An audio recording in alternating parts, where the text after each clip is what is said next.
Nous voici donc arrivés dans ma pépite. Donc voilà, enfin ce que je pensais être une pépite. Hein. Petit terrain, comme tu peux le voir. Et là la maison, attends, je te montre bien. Tac. Bon ben, comme tu l'as vu, après la visite, j'avais annoncé les travaux que je voulais réaliser. Donc on va monter par l'escalier et on va tout de suite regarder. À l'étage, on avait un escalier, puis 2 pièces, moi je les appelle chambre 1, chambre 2, et le grenier. L'idée c'est de bien évidemment défoncer tout ça, changer l'escalier de place, toujours le mettre au fond. On arrive dans un hall qui va desservir 2 chambres en haut, la chambre 2, la chambre 3, et en face on aura donc salle de bain et WC. J'ai commencé donc les plans, je les ai envoyés à l'ABF pour changement de toiture, changement de pente, pour réussir à avoir plus de surface habitable de plus d'1,80 m. Ça va être un super projet. Tu peux le voir, rien n'a été fait. Et là, ça fait quand même un moment que je suis parvenu ici. Et la végétation, elle a tout simplement repris le dessus. Tu vois. Bon, on va aller faire un tour dedans. Et je vais t'expliquer ce qui s'est passé, bien évidemment. Tu vois, même les portes, elles sont condamnées. Ça doit être un signe. Regarde, il me faut les clés.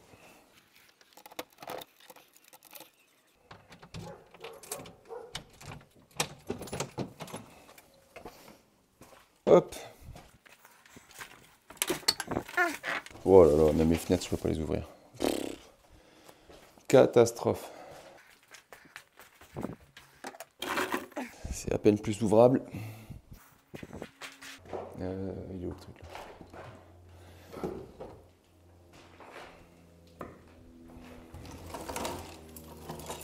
Voilà. Bon, rien n'a changé et tu vas comprendre pourquoi. Hey, bon, pour tout expliquer, on va monter les escaliers, ça sera vraiment beaucoup plus simple. Voilà, on y est. Donc tu l'as compris dans le titre de la vidéo, il y a un petit problème. Je vais t'expliquer tout ça en détail. En fait, ici, pour que le projet soit vraiment rentable et qu'on puisse faire une belle plus-value, bah, tu vois, là, je suis à l'étage, il y a la toiture qui est derrière moi. Et si je recule, tu vois, il y a un moment où je vais crier en disant « aïe » parce que je veux me la prendre dans la tronche. Et là, on est à la moitié de la pièce, si tu veux. Donc si ici, je devais isoler et rajouter 30 cm d'isolant, par exemple, et ben, tu vois, en fait, on n'aurait plus beaucoup d'espace, quoi, tout simplement au niveau de la tête. Donc si je ne peux pas rehausser cette toiture, j'ai un gros problème. Et bien le problème, je l'ai eu puisque j'ai fait cette demande pour rehausser la toiture et ce qui s'est passé, c'est que j'ai eu un refus. On va ouvrir ensemble le recommandé concernant les travaux de la maison pour pouvoir enfin commencer. Tac. Allez, on va lire ça ensemble. Arrêté refusant un permis de construire au nom de la commune de... Ouais, ça commence pas très bien. Le maire de... vu la demande des permis de construire déposée... vu l'objet de la demande, la modification de la toiture, la modification des façades... vu les pièces, vu l'article R425, vu le plan local d'urbanisme, vu l'arrêté... vu en date de... on s'en fout. Considérant qu'en application de l'article 425, qu'est-ce qu'il y a la démolition d'un bâtiment situé dans un site inscrit en application de l'article machin du Code de l'environnement, le permis de démolir ne peut intervenir qu'avec l'accord express de l'architecte des bâtiments de France. Considérant que l'architecte des bâtiments de France n'a pas émis son accord express sur le présent projet qui comprend une démolition de toiture en site inscrit. Considérant qu'en vertu de l'article mon cul, l'autorité compétente est tenue par l'avis de l'architecte des bâtiments de France et qu'à ce titre, la présente demande doit être refusée. Ok. Considérant pour ce motif que la demande de permis de construire doit être refusée. Le permis de construire est refusé, on le saura, au motif que l'architecte des bâtiments de France n'a pas émis d'accord sur le présent projet, comprenant une démolition de toiture en site inscrit. Bon, bah ça c'est fait. Next. Donc si la toiture, on ne peut pas la surélever, bien évidemment, le projet il est un petit peu pourri. Le problème c'est que la maison, je l'ai achetée. Donc j'ai acheté une pépite comme je l'ai appelée, mais là pour l'instant c'est une boubouse. Et donc la seule chose que j'ai à faire à partir de maintenant, bah, c'est d'essayer de revendre et puis d'en retirer un petit peu d'argent. Voilà, c'est la merde quoi. Donc voilà, bah, projet terminé. Voilà. C'est un peu dur à dire comme ça, mais ça fait chier. Bon, si tu me connais, tu as l'habitude de savoir comment je fonctionne.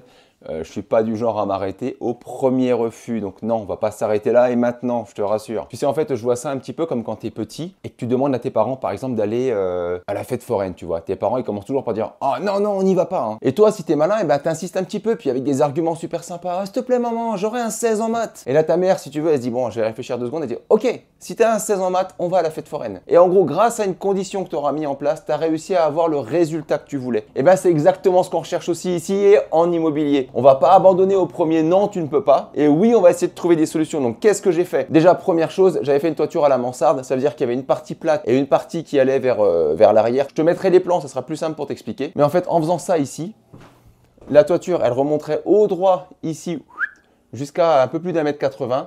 Et après, hop, elle repartirait vers l'arrière de la maison, quasiment en toit plat. De cette manière-là, en fait, ici, j'aurais eu un espace complètement dégagé de toutes ces merdouilles qui sont là, là, et c'est pareil de l'autre côté. Ce qui fait que je gagne, en fait, tout cet espace en plus en habitable, quoi, tout simplement. Hein. Je te montre ici aussi, tu vois. Hop, tout ça, ça aurait remonté, ce qui fait que tout ça, ça devient de l'habitable. Alors que là, comme je t'ai montré, tu vois, moi, je fais 1,90 m. Je me le prends dans la tête. Cette solution-là, elle a été refusée, retoquée. Donc, j'ai dû m'adapter par rapport à ce qu'ils nous ont dit. Et donc, j'ai regardé ce qu'il y avait décrit dans le rapport qu'ils m'ont donné et je me suis adapté. Il fallait qu'il y ait absolument 2 pentes de toit avec à 45 degrés, 40 degrés, enfin, je sais plus exactement. Donc, j'ai essayé de faire en sorte de les satisfaire et de me satisfaire. Les satisfaire en faisant les pentes telles qu'ils le voulaient et me satisfaire en faisant une hauteur suffisante pour que ce soit habitable à l'intérieur, quoi. Ça fait moche de l'extérieur, ça fait vraiment pas joli, mais bon, tant pis, c'est ce qu'ils veulent. J'ai donc envoyé ce deuxième dossier plein d'espoir et là bien évidemment tu t'en doutes, refus encore une fois, donc deuxième refus. En plus ici on est en secteur ABF, architecte des bâtiments de France, c'est classé, c'est assez compliqué, donc les délais sont doublés, c'est une vraie galère à ce niveau-là. Deuxième refus, grosse douche froide. Et là ça devient vraiment compliqué parce que si même, en fait la charpente elle est pourrie, si je voulais refaire à l'identique ce que je suis en train de faire, je ne pourrais pas parce que ça ne correspond plus aux règles du PLU actuel. La pente de la toiture n'est pas bonne. Ce qui veut dire que je me retrouve avec une toiture pourrie que je ne peux pas refaire visiblement, c'est un peu une douille quoi, tu vois. Et force est de constater que je me dois de dire que les gens qui m'avaient mis des mauvais commentaires sous cette vidéo avaient certainement raison. J'aurais dû les écouter et ne jamais acheter cette bouse. Il y en a plein aussi qui doivent se dire, en fait, le mec, il a acheté une maison et il savait même pas s'il allait se faire de l'argent avec parce qu'il savait pas s'il allait avoir l'autorisation pour la toiture. Bon, en fait, je te rassure parce que cette maison, même si je la vendais aujourd'hui, je gagne au moins 10 000 € en ne faisant absolument rien. La maison, je l'ai achetée en dessous du prix du marché et c'est ce que je te conseille à chaque fois dans toutes les vidéos, c'est de faire la bonne affaire à l'achat. C'est pas l'affaire du siècle, mais au cas où vraiment je ne peux rien refaire dedans, il y aura toujours quelqu'un qui la reprendra au moins 10 000 € de plus que ce que je l'ai acheté. Ce qui fait que mon investissement de base, il est sécurisé. Certes, je pourrais ne rien gagner, mais je ne peux pas perdre sur ce type de bien. On est sur un secteur qui est tendu, beaucoup de gens recherchent, donc il y a beaucoup de demandes à l'achat, très peu de ventes, ça crée une tension et c'est là qu'on gagne de l'argent. À savoir que sur le secteur dans lequel on est, les prix au mètre carré ont encore augmenté depuis le temps où j'ai acheté cette maison. Bon, maintenant, qu'est-ce qu'on fait réellement pour cette maison après 2 refus? Moi, je suis pas le genre de mec qui accepte les non aussi facilement, surtout quand je suis dans mon droit, quand je fais quelque chose qui me semble légitime. Et je te conseille de faire la même chose. Le non, c'est la réponse facile. Tout le monde te dit non au premier abord. À nous de trouver les arguments pour pouvoir avancer. Dans mon cas, la version à réaliser, c'était la première version, celle qu'on m'a refusée en premier. Donc, comment faire pour avoir une autorisation, un permis pour cette toiture? On n'a rien sans rien, alors je me suis remonté les manches. Ce que j'ai fait, c'est que j'ai fait le tour du village. J'ai pris mon appareil photo et j'ai regardé toutes les maisons qui auraient éventuellement la même toiture que celle que je veux faire ici. Coup de bol pour moi, il y en avait plusieurs qui étaient à une vingtaine de mètres d'ici. Donc, je les ai prises en photo. J'ai aussi imprimé un plan sur lequel j'ai pointé où étaient ces maisons dans le village et j'ai associé les photos des maisons qui avaient la toiture que je souhaite faire sur le plan du village pour montrer qu'il y en avait partout.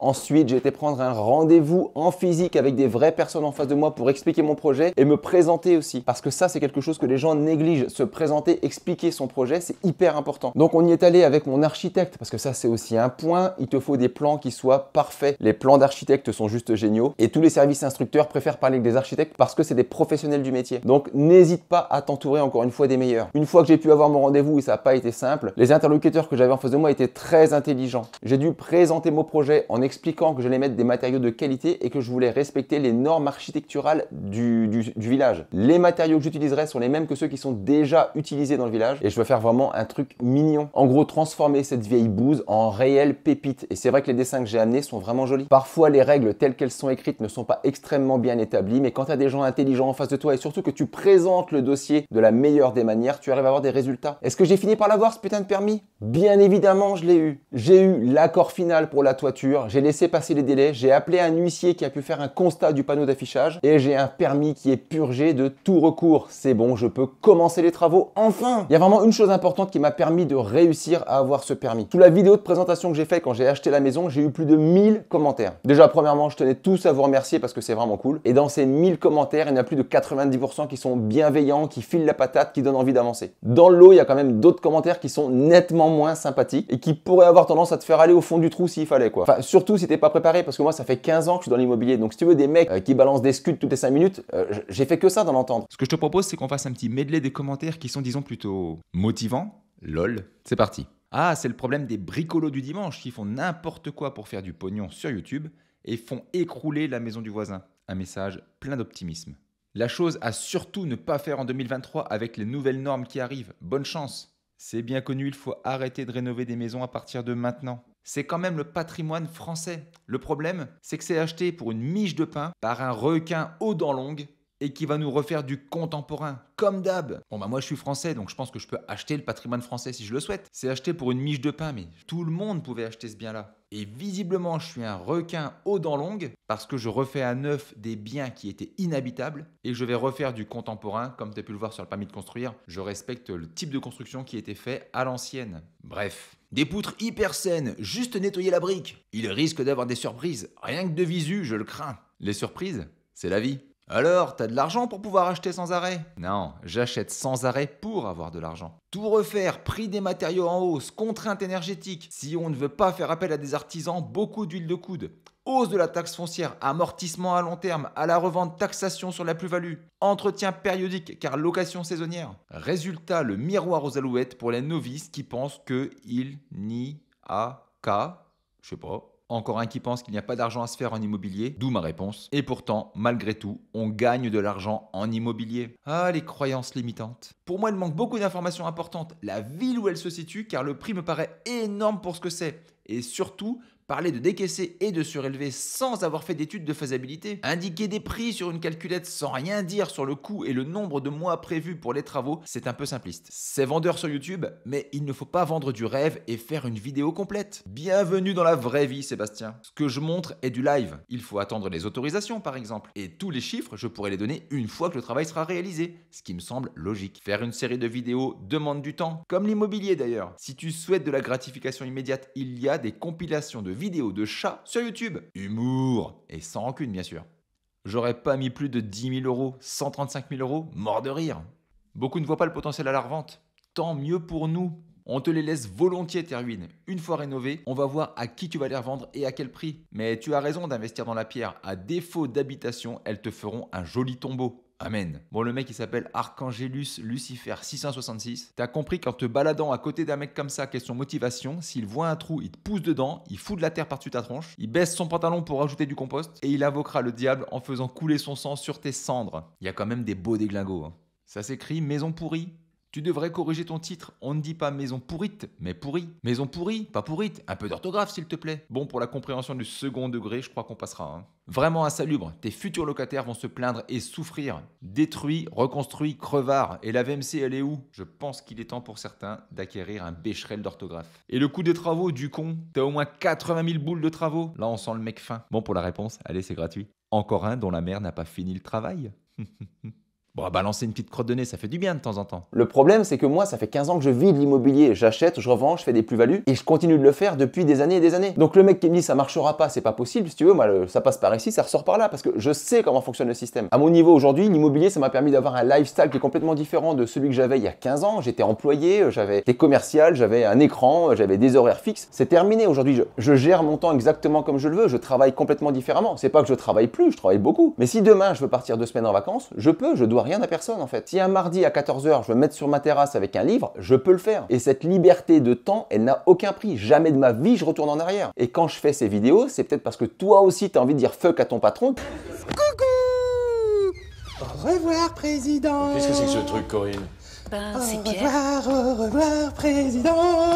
Donc tous les mecs qui vont vouloir nous enfoncer ou nous donner des commentaires négatifs ou des choses comme ça, il faut juste pas les écouter. C'est des gens qui veulent te tirer vers le bas. En fait, ils pointent pas le problème qu'il y a chez toi, ils pointent le problème qu'il y a chez eux. Le vrai truc, c'est qu'ils ont peur. Ils ont jamais fait ce que tu vas faire. Ils ont jamais eu les couilles de le faire. Ils ont jamais eu les résultats que tu veux avoir. Donc, qu'est-ce qu'ils font? Ils essaient de te tirer à eux. Ils veulent que tu restes au même niveau pour pas que tu les dépasses. Tu sais, quand j'ai mis en place les calls en visio, ce que je fais, l'idée, c'était d'être au plus près de vous pour comprendre vraiment quels sont les blocages que tu peux avoir. Parce que moi, ce que j'ai envie, c'est que le plus grand nombre puisse se créer des grosses plus-values aussi. Et donc, il se trouve qu'il y a un blocage récurrent qui ressort dans les calls, c'est l'entourage négatif. On est la moyenne des 5 personnes qu'on côtoie, et si tu côtoies des gens qui n'ont jamais entrepris, ils vont certainement pas t'aider à entreprendre. Si jamais tu me rends compte et que tu me dis que tu veux gagner de l'argent avec l'immobilier, mais moi je te dis fonce à 1000%. Pourquoi? Parce que je l'ai déjà fait, je l'ai réalisé, donc je sais que c'est possible. Mon objectif avec les calls, c'est qu'à la fin de l'appel, tout change dans ta tête pour que tu puisses foncer à 1000% vers ton objectif. Et peu importe que ce soit un problème technique, financier ou psychologique, je suis déjà passé moi par toutes ces étapes et je veux te transmettre le plus court chemin vers la réussite. Si tu échanges avec des gens qui ont les mêmes objectifs que ceux que tu souhaites, c'est mathématique, tu vas tendre vers les mêmes résultats, c'est logique. Tu remarqueras que je suis le seul professionnel de l'immobilier et de l'investissement sur YouTube qui met en place des calls personnalisés. Je délègue pas cette partie-là, c'est pas un de mes coachs que tu vas avoir. Quand tu appelles, c'est moi que tu as directement. Alors que l'idée quand on est sur YouTube normalement, c'est de faire du passif,